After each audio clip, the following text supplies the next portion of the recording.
续来看这个台北市长尾阿嬷学校放学的时间，一台客停车沿着长春路经过吉林路，竟然跨过双黄线，逆向向吉林国小的大门口一直弄过去。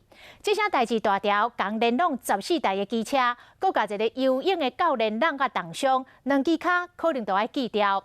开车是一个女运将，伊讲因为档啊失灵，车才来失控。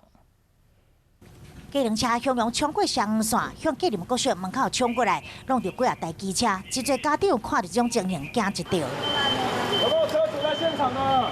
就伫吉林国小的大门外面，机车拢倒倒落。原因就是这台计程车向阳向大门的所在冲过来，看到这计程车伊挡风玻璃拢碎去啊！ 这可见弄到力头是非常大。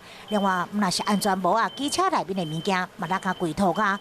当时有一名学校姓林的游泳教练大号要去看车，不幸被弄到，造成混迷机受伤。越来越快，就这样子。速度越来越快。对，车速度越来越快。 驾驶是一名69岁姓詹的护理人，伊讲是车档啊失灵去，警方对伊进行酒测，不过酒测带是零。伊讲伊伫立档啊，不过拢无反应。警方详细算，是总共弄到14台机车才停落来。有个50岁游泳教练双脚失血过多，伤势严重。